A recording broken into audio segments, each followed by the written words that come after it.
So you guys asked us to test a bunch of things about this board, so let's shred it.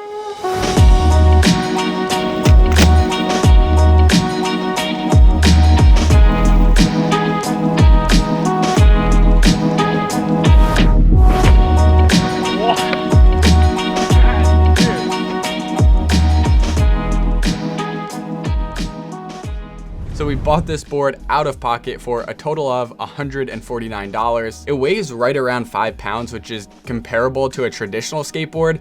It's 26.5 inches long and 9 inches wide. And as always, I took it completely apart. And one thing I did notice was the bearings are double metal capped, which makes it a little more difficult to maintain, but not a huge deal. I think it'd be cool in future versions of this board if they use rubber sealed bearings, so it's easier to pop off those caps and do maintenance on. I also gotta mention that the deck material is made out of some sort of recycled material, which I mean is sick. You gotta love a sustainability driven company. Yeah, who doesn't? Like, come on. This board is the brainchild of a company called Rad Furniture, which, yeah, you heard that right, is a furniture company. Now, my initial reaction to learning that this was made by a furniture company based out of Los Angeles was like, how, what, why? But the more research that I did, the more I realized that they really spent like, I think a few years developing this thing. So it's not like they had the mindset of, yo, skateboard cruisers are in right now, we're about to get this bread. Like, no, you can see the passion behind this. All right, so I don't want to keep going on and on about this board, so let's go outside and shred it.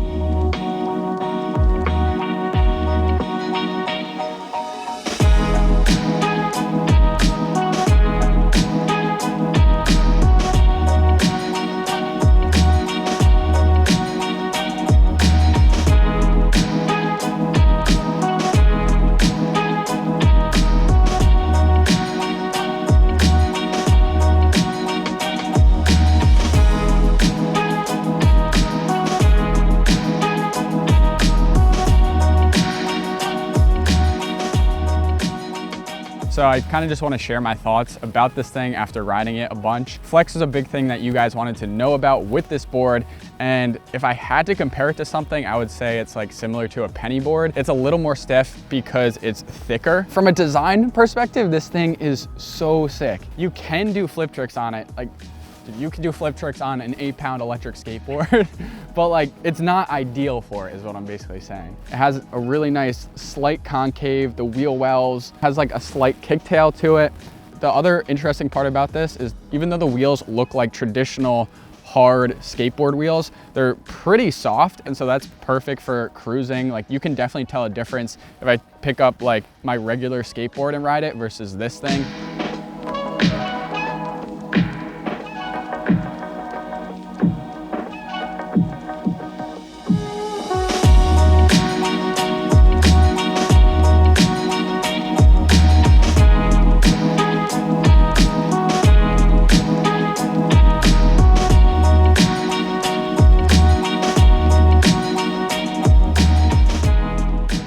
If you're looking for a cruiser that when you're not using it, it's basically like an art piece, this is a really cool option. You can do flip tricks on it, but it's obviously not ideal for that. If I was looking for like a lightweight cruiser that I could easily just stash right next to me, say I was in a coffee shop and it really wouldn't take up that much space, this is it. My main concern with these types of decks is that if your shoe gets wet, it's gonna be pretty slippery compared to a traditional board. But because of the raised up circles, it does offer more grip than say a penny board does. I think that's such a subtle yet genius design that I've never seen before. So, but the downside of that is if you're gonna ride it barefoot, it does kind of get uncomfortable after some time. A lightweight portable cruiser that's so sick in my opinion. If you're interested in it, then the link will be in the description below. No, we're not getting paid for it. I just think this is a board that some of you might actually really like. And finally, we randomly picked the winner for the suspension cruiser, which we'll be displaying like right here.